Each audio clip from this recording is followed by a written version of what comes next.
I worked for Seattle Public Utilities, which is the water utility, and I'll explain about that more, for 12 years. Then I spent 2 years in the land use department looking at the relationship between land use and infrastructure and how that fits with sustainability. And for the last 6.5 years, I've been a consultant working with large land developers, cities, including Seattle, Indian tribes, and FEMA. FEMA is the Emergency Management Agency, and I'll explain that too. So Peroni asked me to talk about Seattle and kind of what are the environmental drivers that has made Seattle make choices they've made. And I've taken kind of an impressionistic and personal view of that. I'm a fourth generation Seattle person. My great-grandmother moved there in the 1890s. And so you'll hear a little bit about the story of Seattle, and then I'm going to, in your agenda it looks like there's a mistake because my photo is there twice. Then I'm going to talk about comparing Seattle and Vancouver, British Columbia, because there's some interesting parallels and differences. So I'll be doing 2 presentations, but the first one is on Seattle. So this is environmental drivers for Seattle water sustainability, and there's Seattle up here in the corner of the Pacific Northwest of the United States. And the weather is identical. November is identical with your November. So it's just like being at home. Only better, because it's an exotic locale. Here's a photo of Seattle from 2007. That's the waterfront down in the very bottom of the photo. For those of you who can't see, there's water at the bottom. And that's the Port District. It's about 200 meters deep right off the edge of the city. So it's a deep water port, which is very valuable. Those high-rise buildings are part of the downtown core. Off to the top of the image, you might see there's a lake. That's called Lake Washington. It's about it's about 40 miles long, or 30 miles long, and then it goes through these little freshwater lakes. So saltwater on the west coast of the city, freshwater on the east side of the city, and flowing through the city. Oh, I should have mentioned too where these clouds are. This is called South Lake Union, and it's a redevelopment area. And what I liked about this photo is this is where the headquarters of Amazon is, and where basically cloud computing is now literally taking the world by storm. So both Amazon and Microsoft and others offer their cloud computing services from that neighborhood. And because they're growing, they're really redeveloping that entire neighborhood. So there's 440,000 metric square meters of office that Amazon alone has in this neighborhood, as well as new high-tech offices, biotech, et cetera. So this is a rapidly redeveloping area. This is an area that my company did the master plan for about 15 years ago, and it's now almost fully developed, but still another 10 years to go. So Seattle, our competition in the United States makes it a little bit safer for me to have all these accolades about the city. I think if we were compared globally, we wouldn't necessarily be at the top, but we really are in many ways. We're called a 5-star community from the Star Community Rating System, the only one in the U.S. We're the greenest city in the U.S. according to whoever these corporate knights fellows are. It's the fastest growing city, and that's the census. There's a huge amount of folks that are moving to Seattle right now, and because of the computing industry and the growth, and also the livability of it. The smartest city in North America, Fast Company called us that, and that's because most of the people that are moving have degrees, advanced degrees, and they're coming for the high-tech jobs that are rapidly expanding there. It's the most likable city in the United States, and that's from public policy polling. And I think it in part is because it's very open to all sorts of folks, including lesbian, gay, bisexual, and transgender. It's a very open city in the sense that people can come and be who they want. Richard Florida would say cultural creatives. There's a lot of activity there, and it's a very beautiful city. It's really in a beautiful location. That's some of you can see it's a volcano in the distance. It's about 160 kilometers away, and it's about 4 kilometers high. And it explodes every now and then, but not in the last several hundred years. But it's not dead. And so Seattle's in a very geologically active area as well. We have a lot of earthquakes and tsunamis and other fun things that we get to deal with. But it's the whole point of Seattle is that you're living on the edge of the continent, you're living on the edge of the next disaster, and you're living on the edge of technology, and it just makes for a more dynamic life. So here's the end of my talk.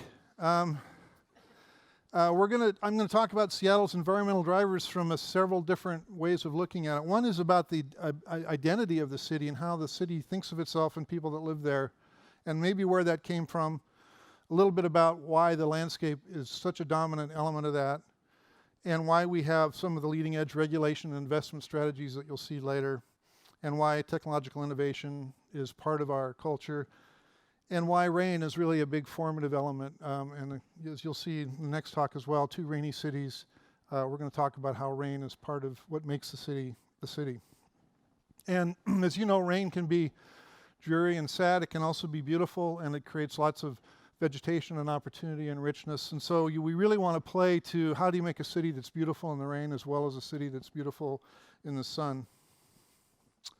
So I'm going to briefly talk about a few key decades over the last 100 years or so.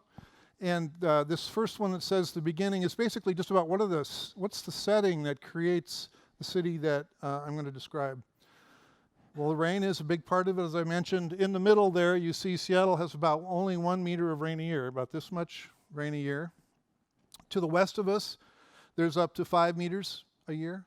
And to the east of us, there's 3 meters a year. So these 2 mountain ranges on both sides protect the city, drag off a lot of the moisture that comes from the Pacific Ocean.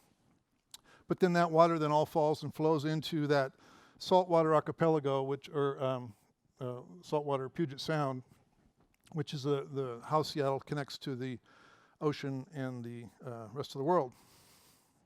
Also, the Native American tribes are very strong and prevalent in the Seattle area. Seattle is only 160 some years old, so it's very young as cities go. And so the Native American culture is intact.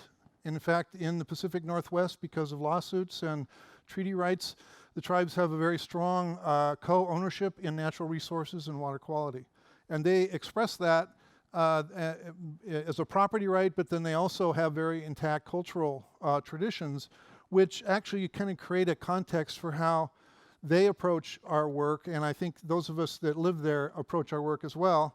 And one of those is this sense that every space and moment is saturated with spirit, and that there are places and people and animals that are manifestations of spirit, but there is really a sense in the cultural tradition that we walk in an unspirited place. And so it kind of creates a little bit of a background of magic or something special that kind of happens even with mundane events, how they might otherwise be experienced as mundane. They might actually be manifestations of something even more profound. And there's a lot of Scandinavian roots. 30% of Seattle residents were from Scandinavia in 1900. British Columbia, just to the north, mostly Brits, mostly Scandinavian in Seattle, so it's manifested over time differently. This is showing John Nordstrom, who has a Nordstrom department store, which is a very high-end store nationwide. Swedish exhibition, and then the bottom is Swedish hospital in the 1930s, which our firm just designed the Swedish hospital for Issaquah last year. It's the most energy-efficient hospital in the United States, and so they're very much part of the city's current and future. I mentioned the port again, and the port not only is a place for transfer of goods and services, but it's also a place for cultural mingling, and the relationship between Seattle and Asia is heightened because of that relationship across the Pacific, and this brings resources as well as points of view. Now I'm going to talk about 1950s, and one of the things that happened in the 50s was there was Life magazine, which was a big color magazine, very prominent in the 50s. And they identified 4 artists as what they called Northwest mystics. And they were artists who were using the colors and palettes of the Northwest, the animals and the imagery of the Northwest, to kind of capture that mystical moment, the space when spirit and experience happened simultaneously. This is by an artist named Morris Graves. The name of the painting is Birds Singing in the Moonlight.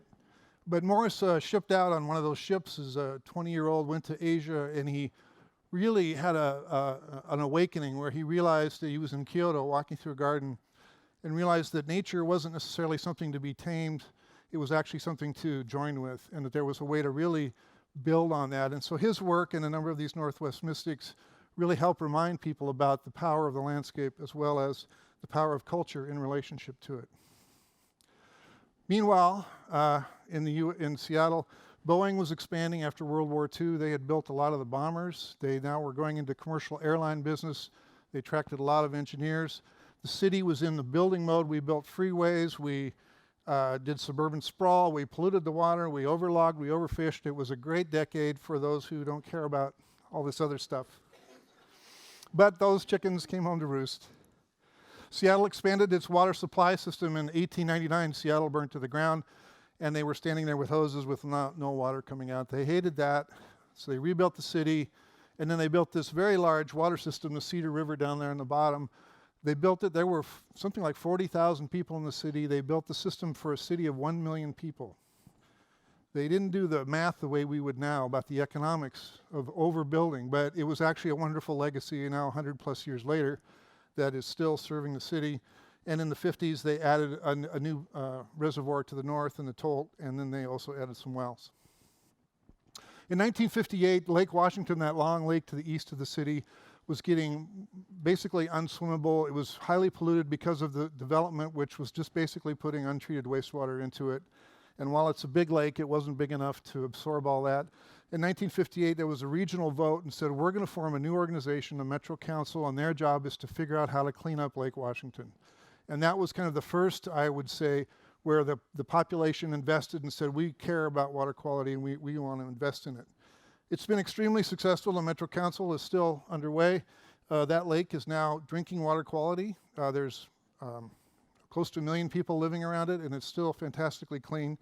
And that's because of the efforts that they made, which was pretty much traditional collection system for wastewater with secondary treatment. In the 70s, of course, Earth Day was actually kind of a big moment too in Seattle. It kind of captured the whole city in the sense that we were part of the space age with Boeing, et cetera, but also this understanding that really the Earth was a finite resource that we all wanted to be part of and support. And that actually started, I think, driving people to think more and more about how we approach the environmental issues. Nothing happened in the 1980s. But a whole lot happened in the 90s. One of them was a group was formed called Sustainable Seattle, and it was a citizen-led group. And they basically said, we think Seattle can be sustainable, and here's the criteria that we should use to measure the sustainability of the city. And they laid out about a dozen or so criteria, and they were very influential. One of their members became a city council member for the next couple of decades. But they started the conversation about how the city can think about itself in sustainability terms. Meanwhile, Seattle Water Department, which is when 93 is when I went to work for them, and they had just adopted the water supply plan, and they serve 1.4 million customers, and the water supply plan was extremely controversial at the time. They said, we're going to run out of water in the year 2000, 7 years, but we're not going to build a dam, we're going to use water conservation instead. And that drove half or three-fourths of everybody nuts, because they were like going, you're going to kill our city, we won't have water. And you really think you can pull this off? And they said, yes, we think we can. And of course they did. I'm sorry the metrics aren't there, but basically what happened was water conservation has been so successful, there's now 400,000 more people and less water than was ever used before, at least through 1960. So the water conservation alone more than made up for all of the demand. In fact, Seattle believes it has firm supply through 2070 based on conservation activities. That was 93. And in 94, Seattle passed their land use plan. The title of it was Toward a Sustainable Seattle. So they took the ideas of the citizen group and they said, how can we make our land use so that it reflects the sustainability goal?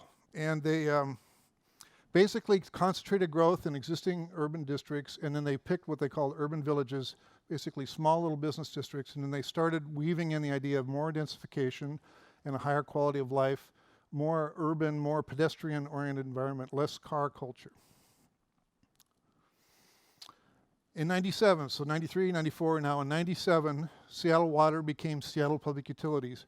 It was an integrated utility where they put the stormwater, drinking water, wastewater, and solid waste all into one department. Then they selected Diana Gale as the director, and she was not an engineer, which completely scared the heck out of all the engineers.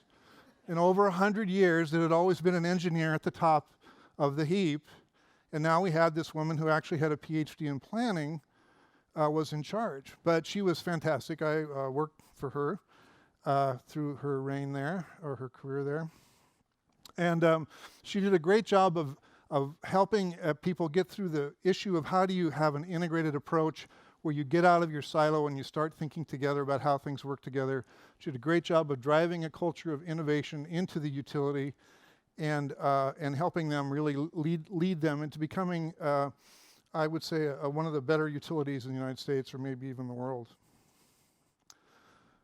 Then 2000 hit and a whole lot started to happen. One of the things was the Chinook salmon, which are these big, beautiful salmon that grow in the fresh water. They spawn, they swim out into the salt water, go out to the ocean for 3 or 4 years, and then they move back, come back to the city as these big, beautiful spawning adults.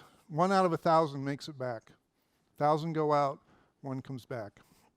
Anyway, they were getting endangered because of overuse, and that started driving the Endangered Species Act, which basically said, you can't kill these fish anymore. We know you eat them, but you can't kill them except when you're harvesting them after they've come back.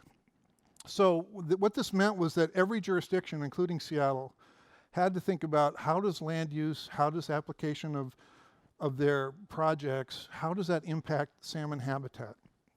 And it really brought to bear, I think, a lot of what followed, because it forced us to really get together and think about what's an integrated approach for managing the land at the finest grain from the parcel to the neighborhood to the city in a way that improves water quality, improves habitat, and is affordable and makes for a great urban life. So the salmon saved us. So we saved them. This was a game that we developed for the Chamber of Commerce, and it was a watershed that showed that from the mountains all the way down to the shore, there were things to do at every level. And we identified that in this watershed, it was about $1.4 billion to fix this watershed, to make it so that it was the best possible. They've spent maybe 300 or 400 million now. I'm thinking 1.4 probably is still a reasonable number, but we've made significant progress in every watershed throughout Puget Sound, looking at the impact of growth and salmon health. That was 2000. Well, this was also 2000. We started what was called C Streets, which was street edge alternatives, or green infrastructure, or sustainable urban drainage. Same basic idea that we would use the soils and vegetation as part of the official drainage system of the city. And where we can, we put it in. It turns out it was less expensive for us than a pipe. And so we put it in quite a bit. And I think you know the thing, you have porous pavement, you use soil to hold the city.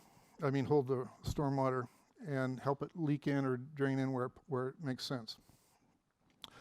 This map on the right here that shows the green, yellowish, and then the red areas don't perk, so they're not particularly good for the green infrastructure idea.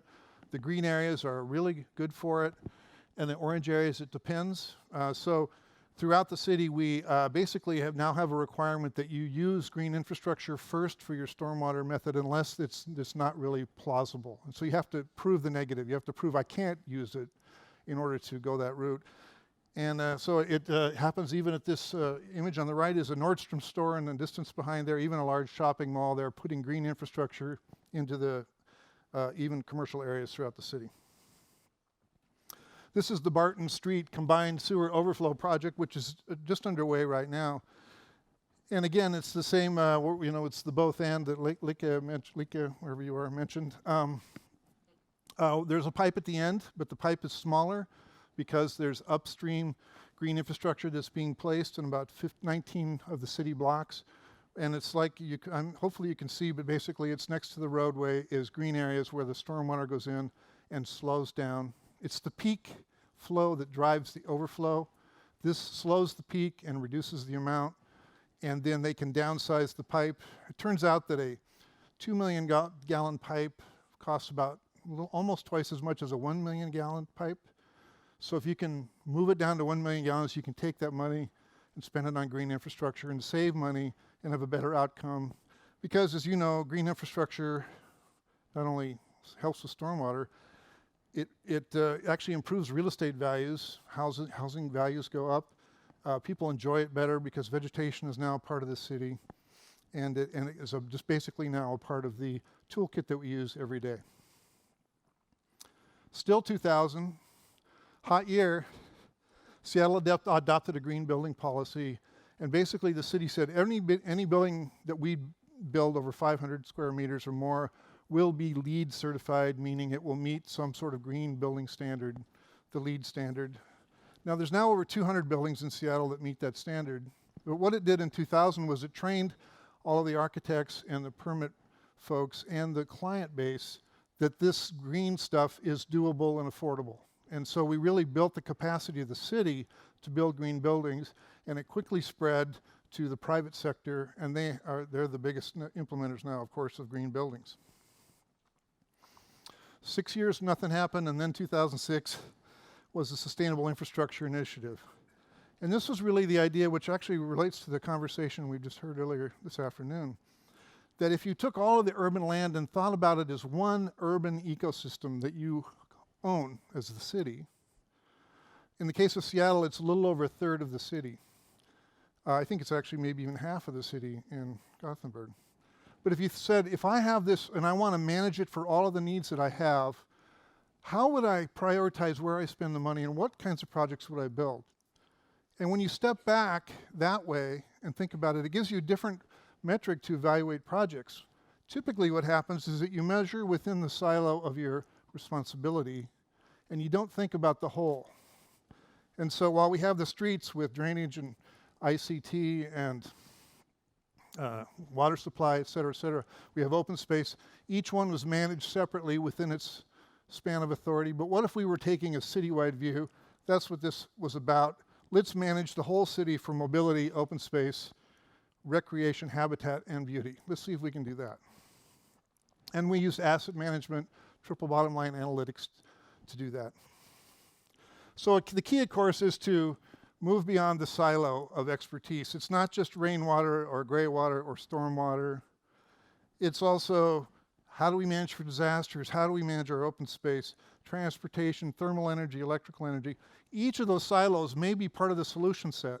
For example, green infrastructure reduces cooling costs in the summer. Why don't electric utilities that are trying to do energy conservation, why don't they invest in green infrastructure? It saves on energy use. So really looking broadly across the silos at what we do and then quantifying it is the key to the sustainable infrastructure approach. So when you have those silos there, in this graphic I have the red one, the green one, the blue one. Each is a silo. And usually a project manager within a department says, well, I have a responsibility, a job, and I've got 3 ways to do it. This says, okay, you have those 3 ways, but what if you look at the other silos? So you offer assistance and you say, are there alternatives that provide even more benefits, meet your need, but are more broadly applicable? Identify those, quantify the benefits across the triple bottom line, meaning the economics as well as community, and then let the policymakers decide.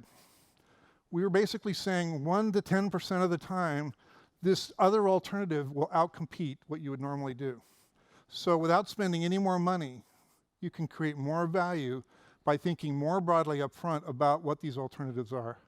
So it's a great way to introduce into the way that the money gets spent every year, a rigor about looking broadly at alternatives, measuring them against each other, and then 90% of the time you pick what you would have picked otherwise, but 10% of the time you get more value for every dollar or kroner you spent.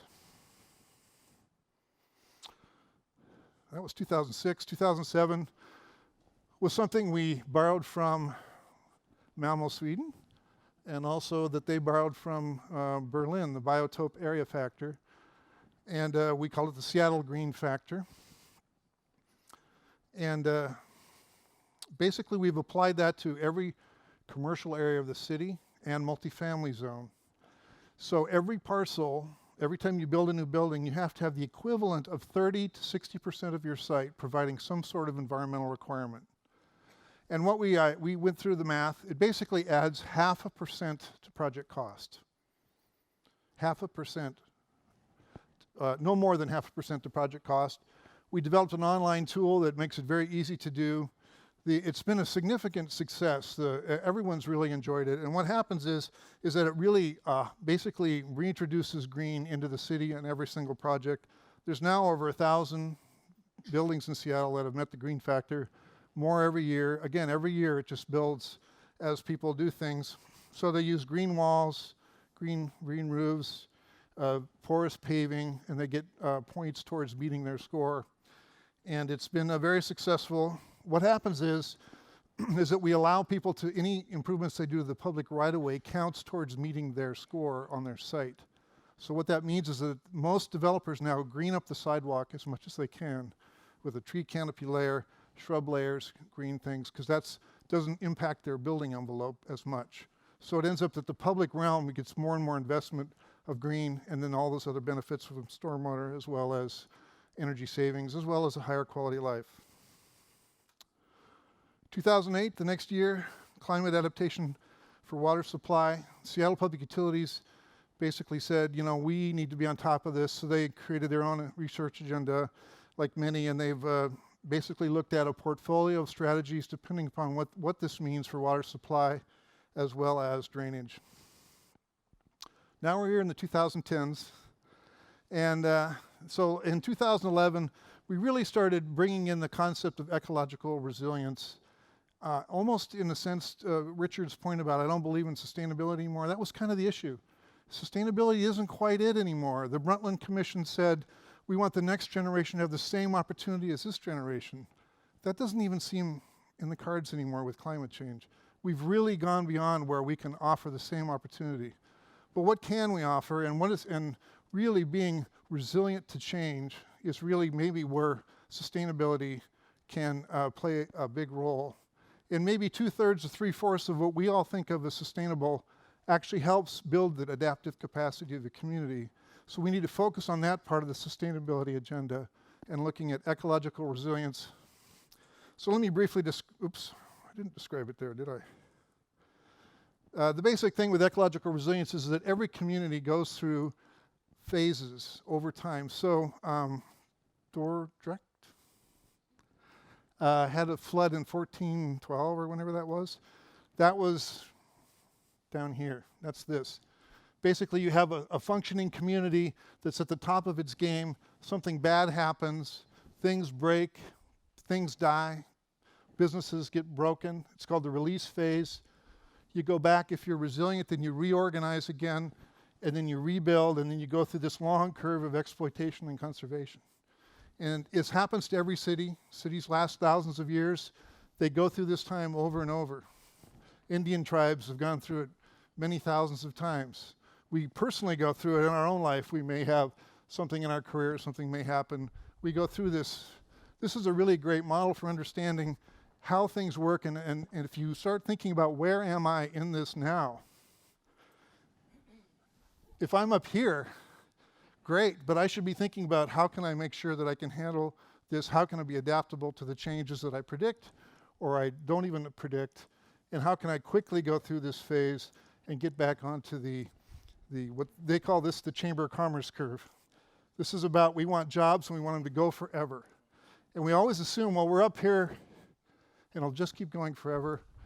But it almost always at some point something breaks and then you have a reset. If you think about it in advance, you can plan, make choices that make you more adaptable to any kind of change. So Seattle's developed the pre-disaster recovery plan phase 1. They hired my firm to do that. Since we're in an earthquake zone, that's the biggest break we can predict.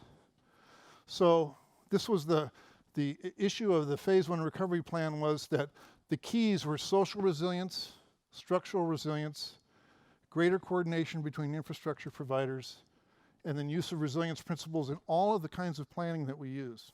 So this is now underway where we're starting to recalibrate the way we do our comprehensive land use plan. Remember in '94, it said towards a sustainable Seattle. Now it's going to be, I don't know what the name will be, but it's basically towards a resilient Seattle now. And how does that impact the way the city moves forward. So as I mentioned, Seattle is shaped by impulses from Scandinavia, from Asia, from the Native Americans, from the landscape that we live in. It's developed a lot of tools and implemented them around how to make the city so that it can thrive through time, be sustainable, and also resilient. And it really much, very much continues to be a center for cultural innovation, love of nature, and it still reigns. So that's phase one of my presentation. Thank you.